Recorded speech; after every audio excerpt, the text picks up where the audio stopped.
Okay, time to get back into flip throughs. So now we got Game Master's book of traps, puzzles, and dungeons. So if you're a devious dungeon master, or if not, you become even more devious. So as we get into it, we can see it's quite cool in its presentation. So we got the forward, the introduction.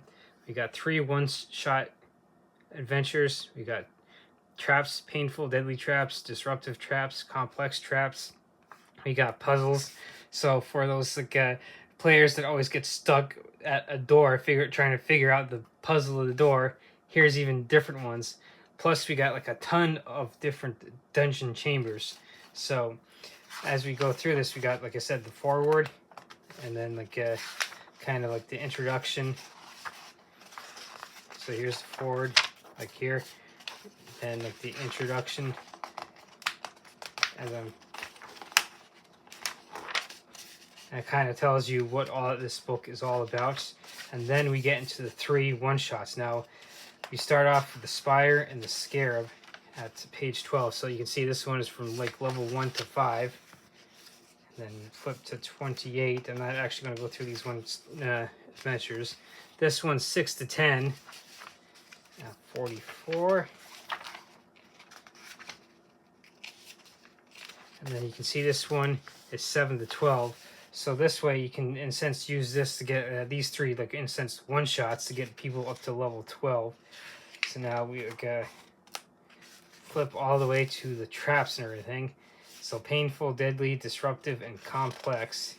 So what this does is gives you ideas. So like a good old, like here you see the Molotov Goblin. It goes into that. So like that's really like devious, kind of like a real slog, like a fire pit type of deal. So we can see how you can kind of be even more devious and like hell bent on like destroying your player. So deadly traps, good old fist of stone and everything. So you can see how like we can make it deadly, like the good old Temple of Doom, Indiana Jones, stuff like this. So I'm kind of flipping through this real quick and everything. So now we get into like the good old disruptive traps. These ones are more kind of just like to slow your character down. So like think of these ones like kind of as your big bad evil guy is trying to escape, and you can use these disruptive traps to kind of like slow down the PCs so that the BBG can escape and everything. So that's kind of like the idea of the disruptive traps. Complex traps, kind of like almost like the same kind of concept, but like it's more kind of get the PCs kind of like, how do we get it? Who, what, where, when, why, how?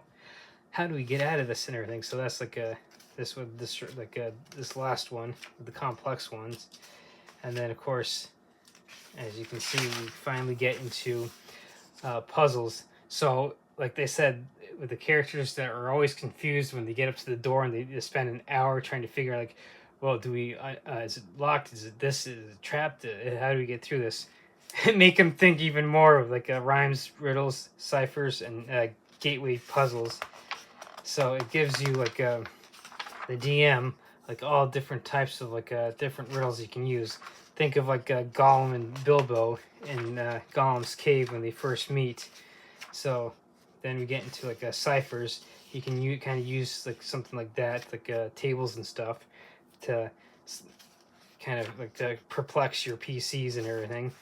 So then gateway puzzles, kind of like to make those doors even more long, and like go from an hour to 2 hours just figuring like how to open the door. So that's why you always want the barbarian around. So that way, if like people are like kind of like, well, how do we open this and everything? They just like, fuck it, and then bust it open themselves and everything, and drag the rest of the party around with them. So the good old gateway puzzles, making the doors that much more difficult. And then we actually get into the actual rest of the book with the dungeon chambers.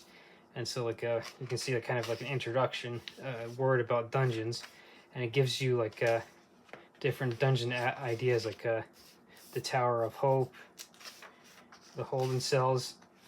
So you can see it gives you several different like pre-made ideas for dungeons, which is even more like great for DMs, because it then helps alleviate a lot of the legwork that you have to do for the dungeons and stuff, or especially if you're trying to do like a one shot on your own and everything. You can kind of pull up something like one of these, spatter some monsters like orcs, goblins, gnolls, hobgoblins, whatever, and these are kind of like maybe try and match them up to as best you can with the monsters and everything, and the characters' levels and everything, because you wouldn't necessarily want to send a level 1 party up against an ancient red dragon, because that would be like mismatched, and then you end up dying the first encounter, and I don't think that would necessarily be fun for players, and they probably wouldn't want to come back and everything. So you kind of have to gauge their levels and everything. So when putting in monsters and stuff, and so gives you again, this stuff kind of gives like a DM a lot less legwork to do when it comes to creating dungeons and everything, or they're quite possibly if you're trying to put I guess something on the fly, you can have access to this and everything and be like, boom, here we go, I can use this real quick. So Curse of Treasury, so maybe they come across the King's Treasury, and then find out using this is actually cursed and everything, and it's the actual wrong one, and they end up going to the wrong site and everything.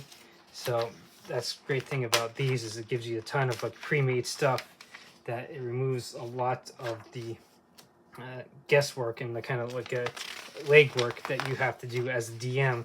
So that's probably where these Game Master books really shine, is that it helps you, the Game Master, Dungeon Master. So you'll hear me probably use those interchangeably. It gives you a lot of lot less legwork, like I keep repeating, to be able to run things a lot smoother. And if you take the time to actually read this book and everything, what you can do is then have that in your reference, or maybe what you can do is screenshot some stuff, and so on your phone or your iPad or something, upload it to your PC or something, or your laptop, and when you're in game session you have it right there, so you can easily just sit there on your laptop and boop, here we go, I got it pulled up, and be like, hey, all right, here we go. And doing the prep work for something like this, you pull like I said, you screenshot it, what you, both the dungeon and the actual descriptions and everything, and you can see here, it kind of gives you an idea of monsters and everything. So you can, like I said, pull it up on your PC or your laptop when you're in session, and quickly spend maybe a minute or two just kind of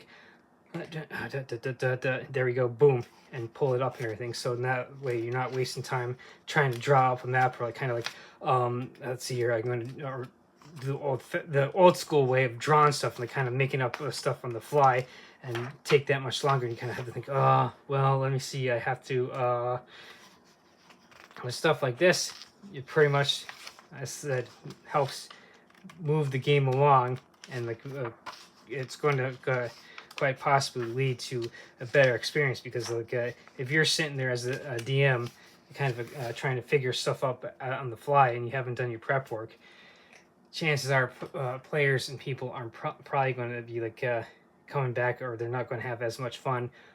But if you have stuff like this all prepped and everything, and like I said, the screenshots, loading up to your laptop, so you can just pull it up and be like, okay, here we go.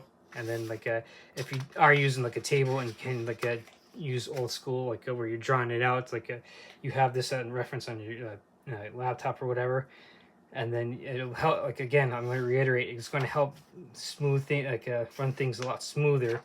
And then people are going oh man, this is runs so much greater, and they're more apt to come back and everything. So that's why this whole a series of a Game Master's books are invaluable, because it expands so much more on the DM guide and everything. And of course, there's only so much you can fit in one of the core rule books, that it leaves a lot of leeway for the DM, which is a good thing. But in that you can use your imagination and everything on being able to create anything and everything under the sun. The downside is that it does leave a lot out, which then you have to do a lot more legwork. So I keep reiterating stuff yeah, this is going to help out the DMs so much more, Now we end with a bunch of like random selectors. So there, I've probably mentioned this in previous videos, where you can do one of two things. You can actually roll on these tables, or just sit there and like look at like the choices and pick and choose and everything. So those are the two ways you can use these random generators for this last little bit in this book and everything. Random dungeon chamber generator, same kind of concept. I'm big on like, oh no, you don't have to roll. You can sit here and pick and choose, like I said. And of course, then we finish it off with like the credits and like the author's acknowledgement and your GMs, the people like that are pretty much like pretty popular out there and everything. So this is the good old Game Master's Book of Traps, Puzzles, and Dungeons. And the retail for this is $23 US and $30 Canadian. So I got this at my local gaming store that I go to. So I'm big, as always, pretty much supporting those.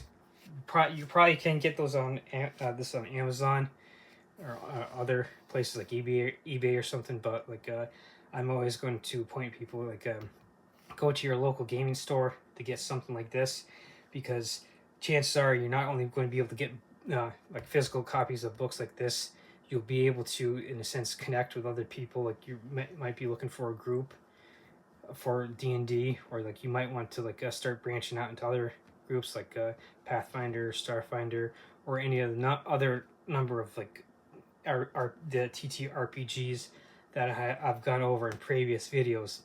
So that's another great thing about like the local gaming stores that like places like Amazon and eBay don't have, is you're not going to necessarily be able to find groups for these games, and that also includes card games and board games. So that's why you want to pick up these books at your local gaming stores. Go to like several different ones. Like in my town, there's 3. And each one has there's like a slightly different theme to it. Like there's one that has the theme mainly geared towards like all the Nintendo and Super Nintendo games. They do have like a rack or two of like a D&D stuff and everything. They just recently brought in some Warhammer, but they're geared more towards like NES and Super Nintendo games, like I said. Another one is geared more towards Warhammer, and the third one that I go to is has like basically everything and anything under the sun. It does have the guy does have a lot of board games, and he does have some Warhammer, but like his 2 big things are board games and like card games. The big ones being obviously Magic the Gathering and Lorcana. So that's like another thing like about like local game stores, is you can start branching out into card games and board games as well. So to end this video, to tell you again, here is the Game Master's Book of Traps, Puzzles, and Dungeons.